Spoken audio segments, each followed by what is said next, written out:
It is 3 a.m. You are lying in a climate-controlled room on a mattress engineered by NASA, surrounded by total silence. By all modern metrics, you are in the perfect environment for sleep. And yet, you are wide awake. Your heart is racing. You are doing the math on how many hours you have left before your alarm goes off. You, my friend, have insomnia. Your brain is broken. Now look at this guy. He's a medieval peasant. His mattress is made of literal weeds. He has fleas, his roommate is a pig, and he has no idea what a white noise machine is. Yet, despite living in what we would consider a biological nightmare, this peasant slept infinitely better than you do. He didn't have sleep anxiety. He didn't toss and turn. And if he woke up at 3 a.m., he didn't panic. Why? Because for 99% of human history, the way we sleep right now, forcing ourselves into an uninterrupted 8-hour coma, didn't exist. You aren't broken. You're just sleeping in the wrong century. Today, we treat the 8 uninterrupted hours of sleep rule like it's a law of physics. We are told by health gurus, doctors, and smartwatch apps that if you wake up in the middle of the night, you have a sleep disorder. But what if waking up at 3 a.m. isn't a malfunction? What if it's actually an ancient superpower? To understand why, we have to look at what humans actually did before we flooded the world with artificial light. In 2001, a historian named Roger Eckerch published a paper that completely shattered modern sleep science. He had spent 16 years digging through historical archives. We're talking court records, medieval diaries, medical texts, and even Homer's Odyssey. He gathered over 500 references to sleep from the ancient world all the way to the 1800s.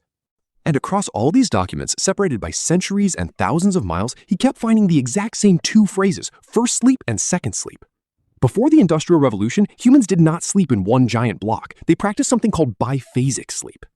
Without Netflix or electricity, when the sun went down, there was literally nothing to do. So shortly after dusk, people went to bed. This was first sleep. It lasted about 4 hours. Then, somewhere around midnight or 1 a.m., they woke up. Not because of a nightmare, not because of anxiety. They just woke up. This kicked off a window of about 1 to 2 hours of wakefulness in the middle of the night. It was so common that it had a name, the watch. After this period of being awake, they went back to bed for second sleep, another 4 hours until dawn. This wasn't considered insomnia. This was just how the human body worked. It was as normal as eating lunch. But this begs the question, what did millions of people do in the pitch black for 2 hours every single night? Everything. The watch was considered the most peaceful, creative, and intimate part of the human day. People didn't get up and go to work. They stayed in bed or sat by the fire. They interpreted their dreams while they were still fresh. They prayed. Some people even visited their neighbors in the dark. It was also prime time for, well, making babies.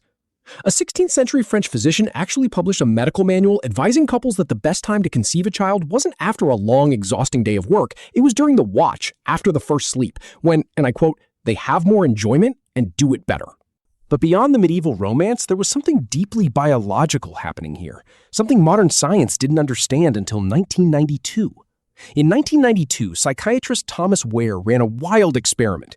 He took a group of modern volunteers and completely removed artificial light from their lives. For 1 month, they were plunged into total darkness for 14 hours a day. Basically, he forced them to live like medieval peasants in winter. For the first few weeks, the subjects just slept a lot. They were catching up on years of modern sleep debt. But by the 4th week, something incredible happened. Without anyone telling them to, every single participant's brain reverted to the ancient code. They all naturally settled into biphasic sleep. They slept for 4 hours, woke up for 2 hours, and slept for 4 more. But when Ware measured their blood during those 2 hours of midnight wakefulness, he found something that blew his mind. Their brains were producing massively elevated levels of a hormone called prolactin. Prolactin is the same hormone your body releases after an orgasm or when a mother nurses a baby.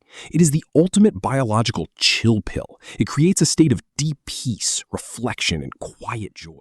The volunteers weren't anxious about being awake. They described the state as akin to deep meditation. For 300,000 years, humanity got a built-in 2-hour meditative retreat pumped full of natural anti-anxiety hormones every single night. It was the time we used to digest our lives, process our stress, and build our culture. And then we murdered it. The death of the watch started in the 1600s when European cities started installing street lamps to reduce crime. For the first time in history, the night was no longer completely dark. But the real nail in the coffin was the Industrial Revolution. Before this, you worked until the sun went down, and then you stopped. But suddenly, factory owners had massive machines that could run 24/7. Time became money. Natural time was replaced by clock time. Society didn't have time for a 2-hour meditation break at 2 a.m. anymore. You had to be at the factory at 6 a.m. sharp, so we compressed sleep. We violently squeezed 10 hours of natural biological rhythm into a single, highly efficient 8-hour block. Then, in 1879, Thomas Edison commercialized the electric light bulb. Suddenly, the sun never set. You could read, work, and socialize until 11 p.m. Within a single generation, biphasic sleep was entirely erased from human culture. The watch was forgotten. The problem is, human biology doesn't evolve in a single generation. Your body doesn't know what a smartphone is. When blue light hits your retina at 11:30 p.m. while you're scrolling TikTok, your brain says, "Oh wow, the sun is still up. Halt all melatonin production immediately." We have completely scrambled our circadian rhythm. We fall asleep exhausted, but because our biological programming is still 300,000 years old, halfway through the night, a tiny piece of your ancient DNA wakes you up. Your body says, "Hey, it's time for the watch. I brought the prolactin. Let's think about the universe." But you don't feel peaceful because society has trained you to believe that being awake right now means you are failing at sleep. You start doing the mental math. If I fall asleep right now, I can still get 4 hours, 3.5 hours. The anxiety of trying to sleep triggers a massive release of cortisol, the stress hormone. That cortisol completely destroys the peaceful prolactin state. Now you are in fight or flight mode. Your heart is pounding. You are officially an insomniac. So how do you fix it? Well, unfortunately, you probably can't throw your phone into a river and live in a pitch-black cave for 14 hours a day.